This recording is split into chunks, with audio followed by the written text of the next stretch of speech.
if we're gonna drop frames, we're gonna like do it while in the beginning instead of like right in the middle. Yeah, sounds good. All right. So, man, I'm loving the shirt too. Did you just get that? Is that the new design? Yeah, I wanted I'm to jealous. rep it. Yeah, It jealous. came in yesterday. That's awesome. Yeah, I got a couple of the Yeti shirts. I don't haven't had a chance to get the new one yet, but we have a couple of the old school ones, like blue and red one, and then the Hmm. sweaty Yeti one. So like the workout one. Yeah, That one was pretty cool too. this one looks great in Yeah, person. it It's looks really real comfy too. yeah, yeah, it's nice. I'm happy with it. All right. For anyone that is joining us right in the beginning, right here is a link to the book we're going to be talking about today. Be sure to check it out and back it. If you're not able to back, put it on Facebook and Twitter, anywhere you can. Word of mouth is absolutely free. It costs you nothing to do. It looks fantastic too. I really love the concept too. 3 different stories. So 3 different artists too, or Yes, yeah, each story is a different artist. yeah, that's cool. That's cool. So yeah, we are good to go. Everything looks green on my end. Are you good? I'm good. Let's do it. All right. Let's begin in 3, 2, 1. Yo, yo, yo. What's up, everybody? Thank you for tuning in to yet again another fantastic episode of Keeping It Geekly. It's your Caper Sarah Cody, and we're hanging out with our new friend, Ben Crane. We're here to break down Scattered Futures and everything in between. Ben, welcome to the show. How are you doing today? I'm doing all right. Thanks so much for having me. So, man, I really love the cover to this book. I'm friends with Sierra on Blue Sky, too, so I had a chance to kind of see some of the work that's going to be featured in the book. Is this your first dive into comics? No. So this I'm not going to count. I have a middle grade graphic novel series that my partner and I created together. I Oh, wrote that's it, cool. they illustrated, and that's with Top Shelf and IDW. It's called Cosmic Cadets. It's Star Trek for middle schoolers is the extremely short pitch. Um, It follows a ship on a mission to explore the galaxy, spread diplomacy, meet aliens, do the whole Star Trek thing. Our books follow the kids of the crew of that ship as they Oh, that's have their cool. own adventures alongside their parents. So, book 2 in that series just came out in December. And also last year, I edited a anthology called Systemic that we successfully funded on Kickstarter and Hmm. delivered in January. That was a collection of 7 short science fiction stories about people trapped at the places where cultural, economic, and government forces meet and grind together. Wow, that I mean some really interesting concepts there. Did you feel that your experience being an editor kind of helped lead the way for Scattered Futures? Very much so. Yeah, I would not have had the the confidence to make Scattered Futures without that experience. My focus prior to now has been almost exclusively on long form content. Hmm. My background is in film. Actually, I worked as a film executive for about 12 years, working on features and TV shows as a development exec, and I loved that. But my job ended during COVID, and at sort of exactly that same moment, I sold the first Cosmic Cadets book and sold my first novel, Wow. and so made the transition into publishing. But everything I'd worked on had been long, Hmm. full length graphic novels, full length prose novels, ongoing TV shows, and I counterintuitively, short things are harder. You don't have enough time, you don't have enough space to do what you want. You have to Hmm. be incredibly efficient without it feeling rushed. And my work on Systemic, getting to see really, really incredibly talented writers and artists tackling those problems and working with them as they solve them, convinced me that I can write short things too. Not everything has to be Yeah. 150 pages, 200 pages, and that I can then go on Kickstarter, and I can figure out printing, and I can figure out the logistics, and um, I can make this book that is really, really personal to me, Hmm. but which I would never be able to sell to a publisher. Like, it's just not, it does not have broad commercial appeal in the way that it would need to find a home at a major publishing house. So the only way to bring it into the world would be to do it through Kickstarter. And yeah, my experience with Systemic absolutely gave me the confidence both to write short when that's something I hadn't done before, Mm-hmm. and then to just say, I'm going to make it. And I hope it finds its audience, but I'm going to bring it into the world. Yeah. And I don't need an editor. I don't need a publisher somewhere to say whether or not I can do that. So was it more of a challenge to have multiple artists within one singular title versus having like one artist for the entire series? It wasn't more of a challenge or less. It was a different challenge. Um, I love the collaborative nature of comics. It's why I'm drawn to this medium. Mm-hmm. If I want to be the god of the world and be in charge of everything and be the only voice, then I'll write a book. Like I have prose sitting there for me to be the place where I'm the only one. Comics is about everyone bringing their voice, their experience, their perspective, and creating something together that is more than what any of us could have made individually.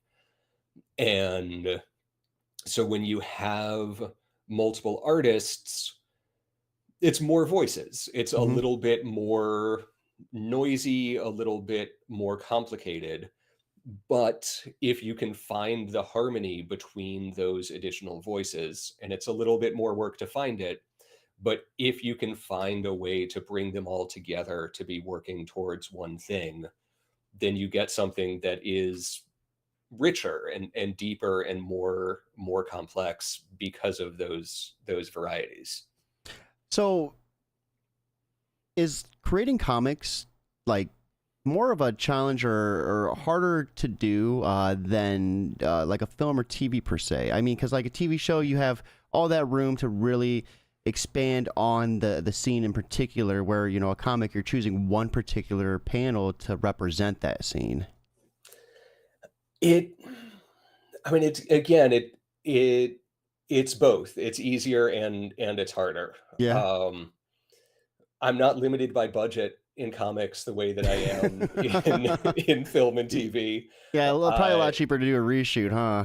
yeah, yeah, I can decide to write a book like this, which is set on, there's three stories. One is set on a distant colony planet. It's very like Western inspired in its art style. Hmm. One is set on the ruins of uh, an interstellar cargo ship. Um, and one is set on a terraforming station Oh. above this hostile planet. And each one of those would have been millions and millions of dollars in sets and special effects to do if I was trying to do this, even as an incredibly cheap show. Hmm. And in comics, I can just say, yeah, they're in a space station over a planet, and there's volcanoes and wild tectonic activity, and these giant robots walking around doing terraforming actions on the surface. And it's a little bit more complicated to draw than three people sitting in a room, Yeah. but you can do it, right? Hmm. It's just going to be a slightly more challenging page. It's not going to increase the budget by seven figures. Um, but yeah, coming to comics, one of the things I struggled with most at the very beginning was that lack of movement, the lack Hmm. of easy editing. In a film, you can convey so much with a gesture, with a glance. You see someone look down and then they look up, and then you cut to what they're looking at, and then you cut back to them. Hmm. And in 2 or 3 seconds, you can tell this incredibly complicated story about how they feel about what's going on around them. And it's conveyed entirely through these movements. And if you wanted to do that on a comic page, it's a panel for them looking down, Yep. it's a panel for them looking up, It's a panel for their expression changing. It's a panel for what they're looking at. And you got to It's a leave up pan. a lot to the reader's imagination in between the gutters too, right? Like, Yeah. yeah. So you're not even getting the full like sequential like movement. There's going to be a lot of gaps where, like in film, Hmm. like it's just continuous. Yeah. And I really struggled in my first scripts trying to recreate what I knew from screenwriting in comics.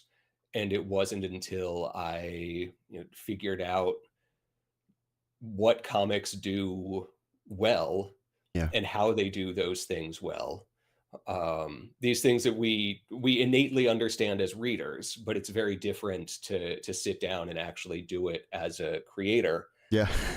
um, Yeah. Creating those beats have to be a completely whole different like move set compared to just reading and consuming those beats. yeah, yeah, and it was a real, it was a steep learning curve to figure out how to make comics. But once I'd climbed that, once I'd found the tools that we have in this medium that we don't have in film, um, it really came alive. And when I stopped just trying to make movies on the page and started actually making comics is when I started writing things that were worth drawing or Hmm. hiring someone to draw and recreating and then giving to people to read. Yeah, that could be one of the harder things for a lot of creators to do. Just know the difference between a film and a comic book, and to create the comic book in its comic format, and not try to replicate something from a film onto comic format. And I'm sure having that experience first before creating comics probably was a little trickier to to break out of some of the the usual tips and tricks that you did on film. But I mean, this book looks gorgeous. You said there was a little bit of a personal reasoning behind this. What does Scattered Futures mean to you? So, Scattered Futures is three stories about finding hope and finding community in a world that offers us very little reason for optimism, and choosing to be hopeful in spite of the miserable state of the world. And I first started working on this book over this past summer. I live in Los Angeles. Um, I'm going to get a little bit political on the podcast now. I hope that that's okay. Yeah, go ahead. It's been a bad year for this country, Yeah. and um, I was, I was downtown at protests, and American soldiers were deployed to the street and were in the streets of Los Angeles, um, to suppress protests, Hmm. and that was a genuinely terrifying moment. My neighbors were and continue to just disappear. Um, and it's not only happening in this city, we're all well aware of what's going on. Um, but this summer was a very, very dark time for me personally. And I really struggled with maintaining any motivation to do anything. The fight seemed so impossible. The obstacles that we were up against seemed so insurmountable. And I was really desperate for anything to say, keep fighting, keep Hmm. working, keep doing it. It is meaningful, it is possible. And and I had the realization that that feeling of helplessness, that feeling of don't even bother fighting because there's no point, that was the point of everything that was going on. That was what the fascists were trying and continue to try to inspire in us. Hmm. They want us to feel like there's no reason to try, because then we give up and then they win. Yeah. And this book is my small contribution to the idea that the fight is valuable and the fight is worthwhile, and the fight will not be won through a single dramatic climactic confrontation. The fight will be won through the slow accumulation of 1,000 small things. And the way we make a better world is by being kind, by Hmm. being hopeful, by supporting each other, by lifting each other up, and by doing the work one step at a time of building that better world. Yeah, it can be really hard when the world's gone to shit to kind of just chase what you love to do and have the energy to get through the day, let alone to create. Uh, a lot of people, myself included, you got to get into a little groove, get into a little the zone, if you will. And like that zone is always like just going to hell when the world outside is just completely shit. So let's Yeah. go ahead. Let's go ahead. We're gonna pull up the campaign. We're gonna check out what the hype is about. Give me 1 second. Okay. And we are looking at Scattered Future. So we have 3 different stories in this book. What do these 3 different stories represent to you? Um, so I'll go through them in the order that they're in the book. The Which is different from the order that they're on the Kickstarter page, I realize now. We'll do them in the order that they're on the page. Okay, yeah. So this first one, Cycles. This is illustrated by Martin Lorbiecki, who people might know better as Merton. He is a incredible illustrator, and this is a story about a farmer on an agricultural colony planet. It's just a day in his life as he goes to town. He interacts with the people in the town. He goes back to his farm. He has a conversation with a representative of the conglomerate that controls the whole colony. And he has a quiet conversation with his daughter about um, his hopes for her life and the patterns of conflict that he finds himself trapped in. I love this little caravan. Like this thing is The badass. Yeah. the wagon is so incredible. All the credit there to Merton. Um, yeah, I told him, a Western inspired wagon going across hazardous, difficult terrain where wheels might not be able to do it, and he came back with this, and it was truly incredible. Yeah, His insanity the way artistic mind works, right? Like Yeah, his talent as a world builder is beyond compare. All of these like background buildings, even the sign the right here is pretty awesome. Like just the introduction to it. yeah, uh, he nailed this story so perfectly. I'm so thrilled with what he turned in. And the robotic Um, vendor, really, dude, these character designs are gorgeous too. yeah. Um, it's just a quiet story about life moving forward and the patterns that trap us and trying to break free of them. This is one Sounds a of lot like the trying to get out of Ohio, really. it's I hopefully people can relate to it. I mean, or hopefully not. I wish nobody was trapped in patterns that they wish they weren't in. Yeah, yeah. But This is gorgeous too. We have like a little. Is this like yeah. a space station? Yeah, it's like a ring station around the planet, and then there's an elevator sort of hidden Oh, behind I see that. the Yeah, solar panels. Yeah. yeah. That's gorgeous. That is cool. Then we have another awesome story, and I love the change between like color palettes. Like instantly, you could tell it's a completely different feel and vibe to this story. Yeah. So this is delivery. This is driven, drawn. This is drawn by Jenny Fleming, who, yeah, I love her style. She has a like retro futurist webcomic called Mm-hmm. Area 51, which is where I first found her stuff. All of her brushes, the colors She designs those to look like the old four-color process newsprint Oh, that's so dot cool. printing.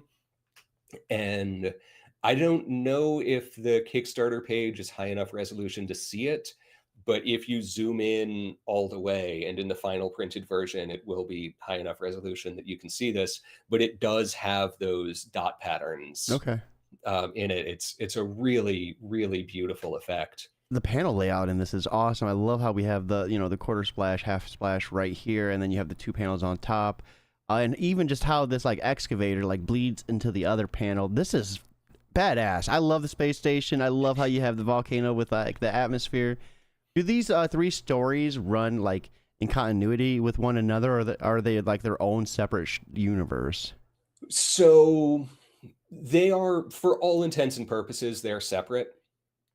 I I the company that owns the agricultural planet, that sign that you pointed out earlier, Agrico, they are very, very briefly mentioned in Delivery. Okay. But the three stories, they're in different parts of the galaxy. It's different people. It's really just this thematic idea of quiet moments of people finding each other in an uncaring world that links them. And then last but not least, we have legitimate salvage by Sierra Barnes. Shout out to Sierra Barnes, awesome creator. So when I seen her sharing, the interiors that she worked on, I was like, dude, what a small world. She's great. I first came across her stuff. The first Hans Vogel book was coming out at the same time as my first Cosmic Cadets book. Oh, that's so And cool. so we were on a lot of the same, we were doing the same publicity circuit. So we were Hmm. on a lot of the same podcasts, showing up in the same newsletters. And so I found Hans Vogel through that, and I just immediately fell in love with her work. And I the the like the crunchy, weighty style of her art is just beautiful. Hmm. And for this, this story takes place almost entirely in zero G. And so I like to say that, her art gives the weight that the gravity is lacking. And I uh love the detail too. Like you have the reflection from this screen on the helmet right here. We have like the little rabbit the the Cyclops little rabbit's keychain, keychain. I Yeah, love the keychain. That was entirely badass. her edition. It's so charming. Yeah, dude, this is um awesome. Let's check out some of the rewards. yeah. So, how long are you currently live till? So we are live until April 4th, I think. Um, but if you're interested, then, go back now. No reason to wait. Yeah, get But this. Speaking of that, right here is a link to back it today. If you're unable to back, simply share this anywhere you can. 32 pages of a sci-fi comic featuring 3 different stories, 3 different artists. It's gonna be one hell of a bang for your buck. You can get the physical copy of this for $12. We have the digital copy coming hot off the press at $6. Get a personalized book for 16. So what's this gonna include? so that will, it'll be a signed book, and then I will write you a personal message. If there's something special that you want me to write, then I will probably write it, unless you're asking me to write something truly awful. Um, Otherwise, I will just say something to you from my heart to yours.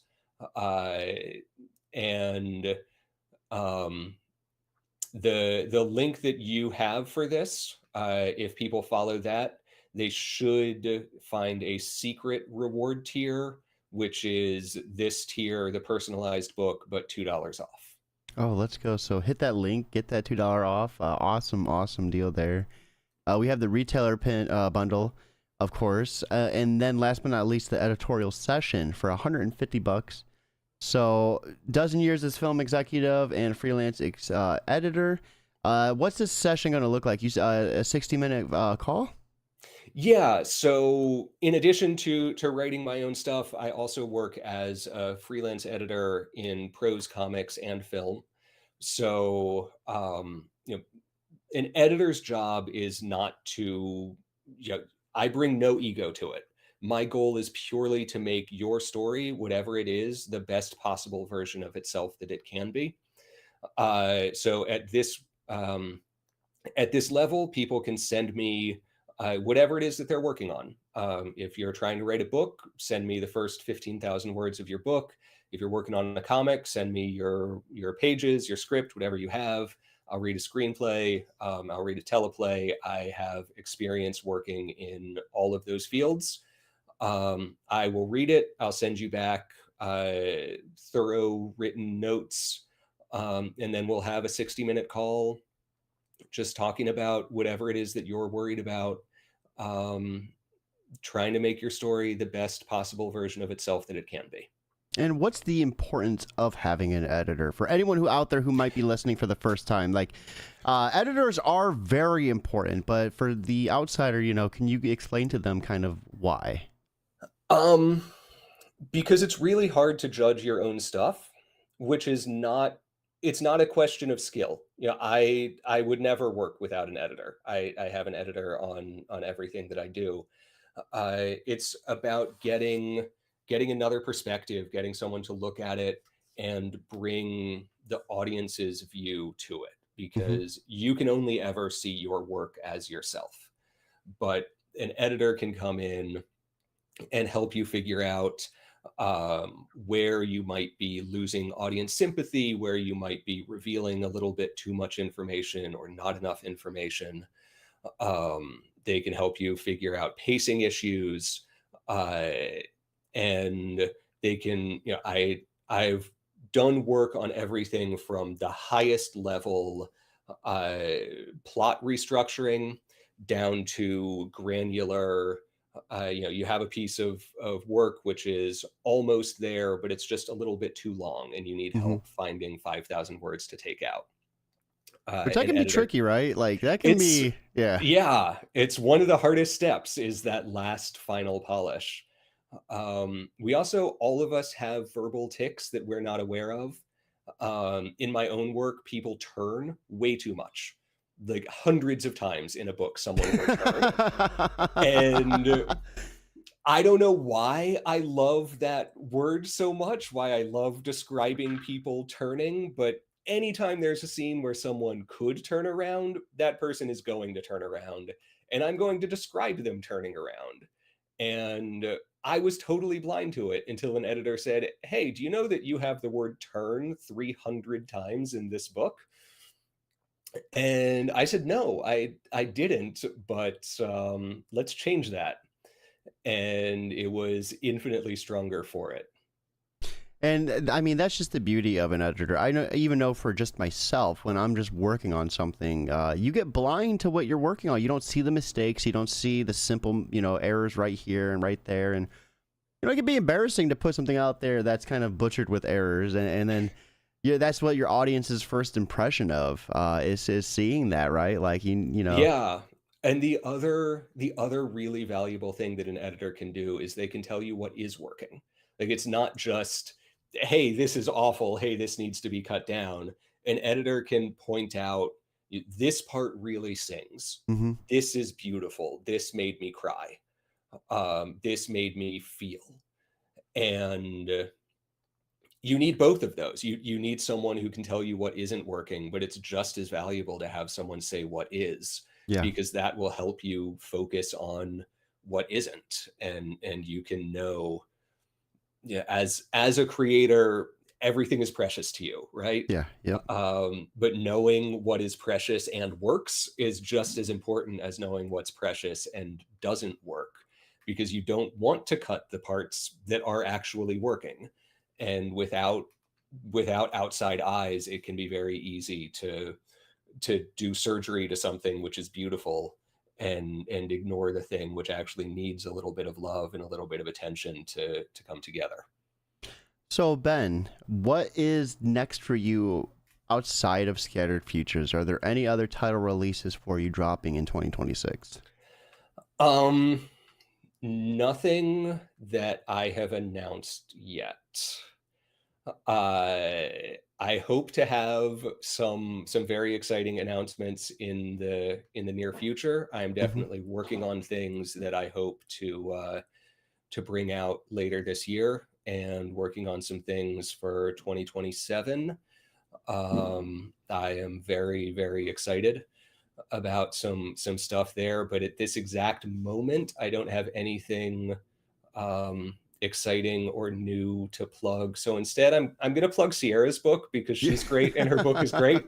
I know she was just on here. Hans Vogel is Dead is an absolute delight, and go read it. And volume 2 comes out in July, I think. Go buy that. It's great. You'll enjoy it. And if you're on the fence, check out our podcast. There's a podcast, just a few episodes. I think it was 499, so not that far back. Check it out. Buy the book. Support an awesome cause. And share the link to the Kickstarter for Scattered Futures. If you can't back, put that wherever you can. Word of mouth costs you absolutely nothing. But I know this is your first time on the show, but I always love wrapping things up with a little bit of advice for anyone out there starting for the first time. And what you're up to outside of creating, because I think that's an interesting area to scratch of the creative mind. You know, we're not always creating. Sometimes we're enjoying stuff too. So for the fledgling writer out there struggling to get their script started, you know, just having a hard time getting going, what would be your biggest piece of advice to help push them, to help them get that script completed? So 2 pieces of advice. One, I am sure they have heard before, and that is just sit down and write it. It doesn't matter if it's awful. In my own writing, I set myself a goal for what I'm going to write in the day. And, you know, when I'm drafting prose, that's usually a word count. I'll try and write 3,000 words in a day. And I'll sit down and I will literally just type the words. I am writing words into my computer because I need to write 3,000 words today. And I'll do that until the story starts. And it's a really great way of demystifying beginning and breaking the terror of the blank page and getting started. And then later you'll go back in and you'll cut those out, and you'll cut everything else you wrote and you'll refine it into something better. But just putting something on the blank page to make it not blank anymore can be hugely psychologically powerful. Isn't it crazy how that works? Yeah. Like you trick your mind almost like it's a video game or something, like an RPG quest. Yeah. Like if I just blemish this, it's like when you get a new car, like if you scratch it, then you're not going to be so worried about the next time you get a scratch on it. It's so weird how the human mind works. My other piece of advice, which people maybe haven't heard before, is the flip side of that, which is finish things. This was one of the most powerful pieces of advice that I got when I was just starting. And so I use every opportunity I can to pass it on. If you don't write endings, then you won't get good at writing endings. If you start a story, you get 20% of the way through and you think this isn't working. And so you give up and you start something new. And then you get 20% of the way through that and you give up and you start something new. And you do that over and over. You're going to get really good at writing the first 20% of a story. And in my days as a film executive, I read so many scripts from new writers that started incredibly, you know, the first 20 pages just leap off the page and I can see the movie perfectly. And I know that this is going to be a blockbuster. You know, this is the next big franchise right here. We're going to make $100 million. Let's go. And then in the middle, it starts to lag a little bit. It starts to get a little floaty. It's not quite as pointed. And then the end is just flat. And the reason is you get better at the things that you practice. Yeah. And if you don't practice writing endings, you won't get good at writing endings. And this isn't to say that your project that you're 20% of the way through and you're thinking this isn't working. You might be right. It might not work. But if you're brand new, if this is the first or the second thing that you've written, you probably don't have the experience to know what works and what doesn't. This isn't going to work. It might just be you've hit a hard part that you need to work through and you need to push through that. And until you write a couple things, you're not going to be able to tell that. And there will be a point in your career where you can get to the end of the first act and say, this isn't working. I need to move on to something else. But if it's your first story or if it's your second story, just push through. Solve the problems or don't ignore the problems and just keep going and write the ending, because you need practice writing endings, and you need to be able to see the whole thing to make that determination of if it's going to work or not. Awesome advice there. Last but not least, what are you up to outside of creating? What books are you reading? What shows are you watching? And if you game, what games are you checking out? So let's see, what am I reading right now? I came very late to Giant Days. Mm-hmm. But I just picked up volume 1 on a whim from my local library like 3 weeks ago. Mm-hmm. And I'm on volume 13. It's crazy how fast it goes, right? I am really, really loving that book. Starfleet Academy is an absolute delight. That show is so good. It is everything that I want a modern Star Trek show to be. And games, let's see. I'm gonna so not a video. I'm gonna shout out a board game. Ooh, yeah, no, we love those too. Yeah, so board games are my primary hobby outside of it's my primary hobby. Comics is not a hobby. Comics is my job. I love Spirit Island. Mm-hmm. It's a cooperative board game where you and the other players are the gods of a Polynesia-inspired island that is being invaded by European colonists. Ooh, I love that. And it is it's Settlers of Catan in reverse, as you help the native people of these islands drive off the European colonists. And it is a truly delightful game. The art is absolutely gorgeous, and hands down, it is my partner's and my most played game. We've played hundreds and hundreds of that game. It's no, that sounds really fun. Really special thing. Yeah, me and the family, we've been really getting into board games, and there's something about disconnecting from a screen and really even just checking out new board games, like breaking away from the traditional ones and checking out new ones. It's like such a fun and thrilling experience. And there's something that really bridges the gap, I feel, when you're actually physically involved, with the dice rolling or moving the pieces, as opposed to like something that's controlled on a screen. Mm-hmm. The physical, its nature as a physical artifact is a huge part of the appeal of it, of any board game. Spirit. I love Spirit Island. I'll talk about Spirit Island forever. But all of the pieces on the board which are good that you want to preserve are all made out of wood and cardboard, and all of the pieces that you're trying to get rid of are all made out of plastic. Oh, and it's this really simple thing, which they never point out. They never make a big deal out of it. But you can't do that with a video game. You can't use different materials to tell a little story like that. It's there's something really beautiful and special about